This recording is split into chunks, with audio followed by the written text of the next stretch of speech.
అనగనగా ఓ అడవి. జంతువులన్నీ కలివిడిగా జీవిస్తూ ఉండేవి. కానీ ఆ అడవిలోకి ఎక్కడి నుంచో ఓ పెద్ద పులి మాత్రం వచ్చింది. అది అన్నిటినీ బాగా ఇబ్బంది పెట్టేది. దానికి ఆకలి వేసినా వేయకపోయినా కొన్నిసార్లు వినోదం కోసం కూడా ఇతర జీవుల ప్రాణాలు తీసేస్తూ ఉండేది.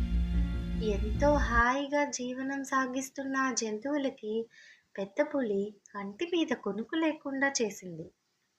రోజు ఇదంతా గమనిస్తున్న ఓ చిట్టెలుక ఎలాగైనా సరే పెద్ద పులికి బుద్ధి చెప్పాలని అనుకుని దాని వద్దకు వెళ్ళింది.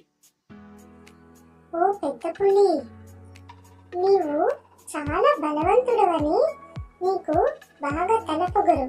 అన్ని జీవులు నిన్ను చూసి భయపడుతున్నాయని నువ్వు విరవీగుతున్నావు కదూ.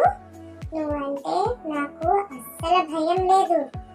నీకు నిజంగా దమ్ముంటే నన్ను పట్టుకో చూద్దాం అని ఎలుక సవాలు విసిరింది. దీంతో పెద్ద పులికి విపరీతమైన కోపం వచ్చింది. నా పంజాకున్న గోరంత కూడా లేవు, నువ్వు నాకే సవాల్ విసురుతున్నావా?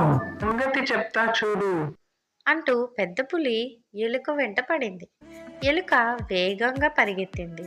పొదల్లో దూరుతూ బయటకు వస్తూ గెంతుతూ దూకుతూ పులిని ముప్పు తిప్పలు పెట్టింది. చివరకు కొండపైకి పెద్ద పులిని తీసుకువెళ్ళింది. జంతువులన్నీ తననే చూస్తున్నాయి.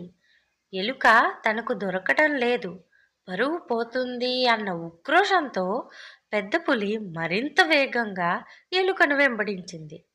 కొండ అంచు వరకు వెళ్ళిన ఎలుక అకస్మాత్తుగా వెనక్కు వెళ్ళింది.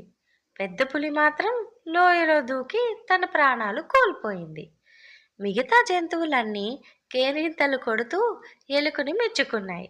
పెద్ద పులి బారి నుండి తమను కాపాడినందుకు ఎలుకకు కృతజ్ఞతలు చెప్పుకున్నాయి.